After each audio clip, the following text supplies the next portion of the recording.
You have reached Road Talk, Navigating Your Journey, a ministry and podcast of the Discover Young Adults Ministry at the Preston Crest Church of Christ in Dallas, Texas.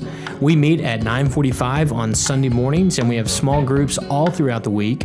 We are located at Preston Road and Highway 635 in North Dallas. My name is Jacob Hawk. I'm the Young Adults Minister and the host of this podcast. It doesn't matter if you are single, dating, if you want to be dating, if you're married, if you want to be married, or if you're divorced, or if you're trying to figure out at what stage of life you are passing through. At the Discover Young Adults Ministry, we want to help you discover life, discover love, and discover the Lord. If I can help you or serve you in any way, or if I can pray for you, please email me at jacob@pressoncrest.org.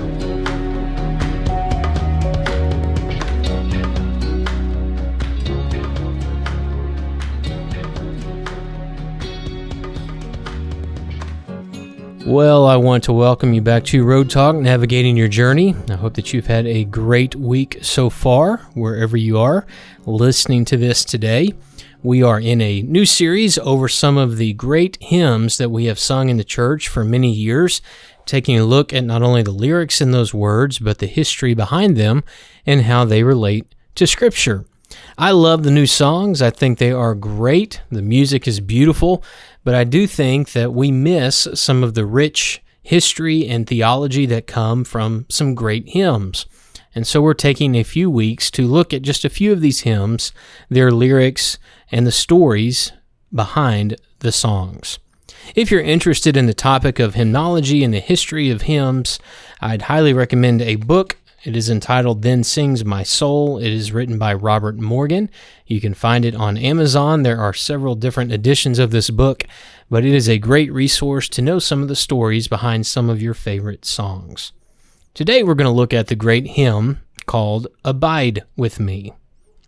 This is probably my favorite hymn of all time, and that's because I'm a preacher, and it was written by a preacher. It was written by a man named Henry Light, who was a Presbyterian minister in a fishing village called Lower Brixham in Devonshire, England. He served Lower Brixham for 23 years and was loved by the entire community. King Henry IV of England was so fond of Henry Light and his preaching that he provided Henry Light a 41-acre estate on the coast of the British Isles. That is quite a gift. In fact, I would say that is a little bit bigger than the average minister's home. But Lower Brixham, even though it was beautiful, suffered cold and damp winters. Henry Light developed lung disease, and doctors claimed that his estate, his greatest blessing, actually turned out to be his greatest curse. Year after year, his lungs worsened until it progressed to tuberculosis. On Sunday, September the 4th of 1847, Henry Light stepped into the pulpit for the last time, and he delivered his last sermon with much pain and difficulty. That afternoon, he walked the paths of his seaside estate one more time, and he wrote the words to the hymn, Abide With Me. When he finished writing, he went home, he packed his bags, he kissed his wife and children goodbye, and he set sail for Italy to seek medical attention. As a minister, I get tears in my eyes every time I sing this song, thinking about delivering my final sermon of my life, because I know that I physically cannot preach anymore. Henry Light never made it to Italy for medical attention, but he died on November 20th, 1847, with the words of Abide With Me by his side. His memorial service was conducted by his son-in-law back in Devonshire a few weeks later, where Abide With Me was made public for the very first time. Let's listen to this great hymn together.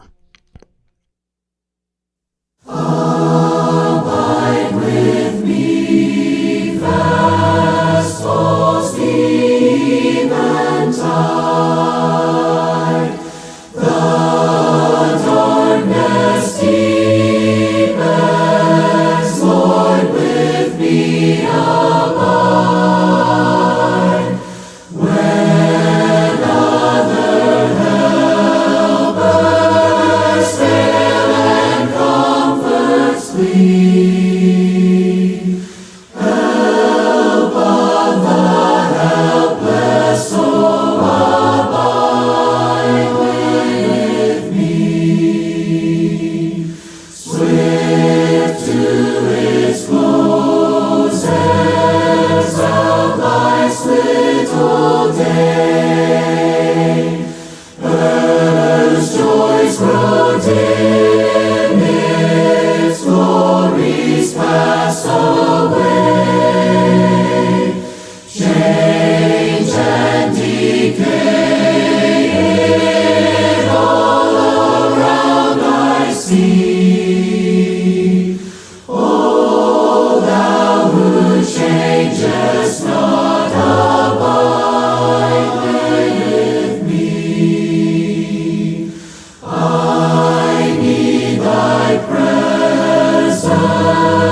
Verse 1 of Abide With Me says, "Abide with me, fast falls the eventide. The darkness deepens. Lord, with me abide." What does it mean to abide in Jesus? If you remember, Jesus said in John chapter 15, verse 4, "Remain or abide in me, and I will remain or abide in you. No branch can bear fruit by itself. It must remain or abide in the vine. Neither can you bear fruit unless you remain or abide in me." John chapter 15, verse 4. If we really want to produce fruit in our life that the Bible describes, we must abide in Jesus. There are a lot of people in this world who have produced fruit, but it's plastic fruit. It looks real, but when you get very close, you realize it's not the real thing. And if we want to produce the real fruit in life, we must abide in Jesus.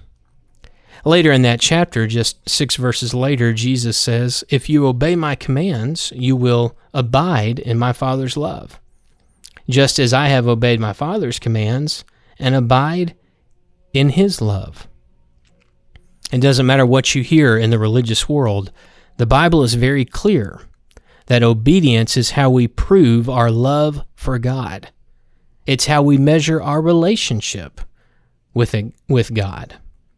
If it was true for Jesus, it's certainly true for us. The verse 2 of the song says, "Change and decay in all around I see. O thou who changest not, abide with me."